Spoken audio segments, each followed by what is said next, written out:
Hay una batalla, una que casi todos hemos librado alguna vez. Y no es en un campo de guerra, es en un sitio mucho más personal, dentro de nuestra boca. Pues bien, esta es la historia de esa lucha, de nuestra pelea milenaria contra el dolor de muelas. A ver, una pregunta rápida. Si tuviéramos que pensar en la enfermedad más antigua de la humanidad, la que nos ha acompañado desde siempre, ¿cuál sería? La respuesta, la verdad, es bastante sorprendente. Pues sí, la caries. Y no es una suposición, ¿eh? Los estudios en cráneos del hombre de Cro-Magnon lo dejan clarísimo. Ya la padecíamos hace más de 15.000 años. Pensemos un momento en lo que significa eso. Es muchísimo antes de que a nadie se le ocurriera plantar la primera semilla. Vale, entonces, ¿cómo se las apañaban nuestros antepasados con ese dolor? Pues aquí es donde la historia se pone de verdad interesante, porque es una mezcla alucinante de superstición, de magia y, lo que es más increíble, de una destreza técnica que no nos esperaríamos para nada.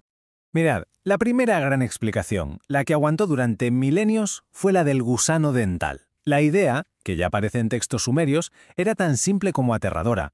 Un gusanito vivía dentro del diente y, bueno, se lo iba comiendo. Y ojo, que esta creencia se hizo súper popular, se extendió por todo el mundo antiguo. Hablamos de Egipto, China, la India.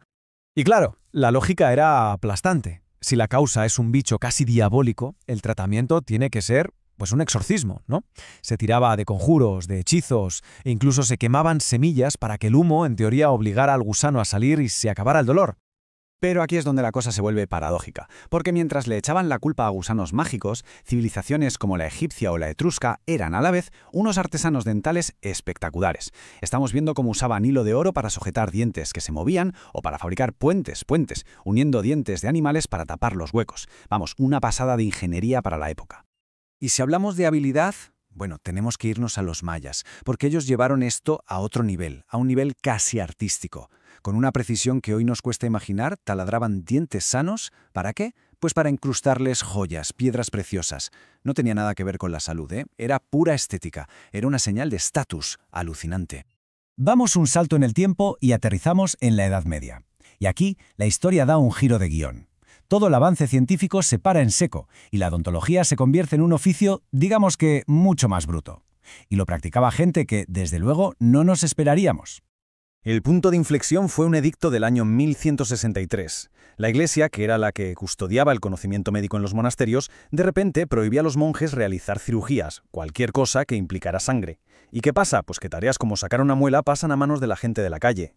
Y a ver, ¿quiénes tenían las herramientas afiladas y ya echaban una mano a los monjes en estas cosas? Pues eso, los barberos. De hecho, el cirujano más importante de la época, un tal Guy de Chauliac, lo dejó por escrito, bien clarito. Para él, las operaciones en los dientes eran cosa de barberos y dentatores. Y esto es interesante, porque aunque lo consideraba un trabajo menor, ya está reconociendo que había un grupo de especialistas, los dentatores, que eran algo más que simples sacamuelas. Así que la odontología seguía siendo más un oficio que una ciencia. Pero entonces llega el siglo XVIII y con él un hombre que lo va a cambiar todo para siempre. Él sentó las bases de la profesión que conocemos hoy. Este hombre era Pierre Fauchard, y si se le conoce como el padre de la odontología moderna es por algo. En 1728 publica su obra maestra, El cirujano dentista, y ojo, porque no se limitó a recopilar todo lo que se sabía. Hizo algo que fue clave, se inventó un término nuevo, cirujano dentista, para darle por fin a su campo la categoría de profesión, y separarla de una vez por todas de los barberos y los charlatanes. El trabajo de Fauchard fue una auténtica revolución, sí, pero incluso él seguía peleándose con la vieja historia del gusano dental. Hacía falta una prueba irrefutable para acabar con ese mito. Y lo curioso es que la herramienta que necesitaban ya existía. Se había inventado un siglo antes. Y aquí está, el momento de la verdad. Con el microscopio por fin se pudo ver a los verdaderos culpables. Y no eran gusanos, eran lo que su inventor, Leeuwenhoek, llamó animálculos. Hoy, claro, los llamamos bacterias. Con una simple mirada a través de esa lente, un mito de casi 7.000 años se vino abajo. Bueno, con la ciencia ya por el buen camino, quedaba por resolver el mayor de los miedos. El que, seamos sinceros, todavía nos da pánico a muchos hoy en día, el dolor. El dolor insoportable. Pues bien, el siglo XIX trajo la solución, y fue una de las mayores revoluciones de la historia de la medicina.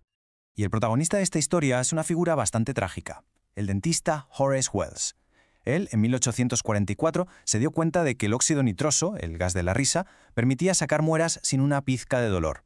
El problema Su demostración pública fue un desastre absoluto. El paciente gritó y a Wells lo humillaron. Lo peor es que murió sin llegar a saber que años después se le reconocería como el descubridor de la anestesia. Pero bueno, mientras se libraba esta batalla contra el dolor, otra revolución, quizá más silenciosa, estaba ocurriendo en la propia consulta. Es que la tecnología de la consulta también estaba avanzando a toda velocidad, aunque bueno, los comienzos fueron muy humildes. Todo empezó con gente como Josiah Flagg, un pionero que básicamente cogió una silla de madera normal y corriente, una silla Windsor, y le acopló un reposacabezas y una bandejita para las herramientas. Y ya está. Pero es que, en solo unas décadas, el salto fue brutal. Para 1877 ya teníamos el sillón Wilkerson. Era hidráulico. Se reclinaba, subía, bajaba. Era de hierro, sí, pero iba tapizado en felpa. Vamos, que la experiencia de ir al dentista estaba empezando a cambiar por completo. Vale, con el dolor ya bajo control y la tecnología despegando, el siglo XX fue una aceleración brutal. Un montón de avances que nos han traído ya sí a la odontología que conocemos. Es que el ritmo del cambio en el siglo XX fue de verdad asombroso. Fue un avance detrás de otro, sin parar. Primero los rayos X, que por fin nos dejaron ver qué pasaba dentro de un diente. Luego llegó la novocaína, perfeccionando la anestesia local.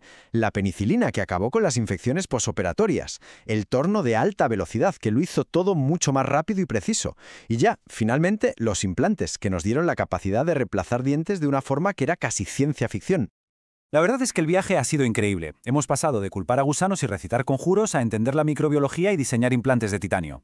En el fondo, la historia de la odontología es la historia del ingenio humano luchando contra el dolor. Así que la pregunta que nos queda es, después de todo esto, ¿cómo será el próximo siglo de sonrisas?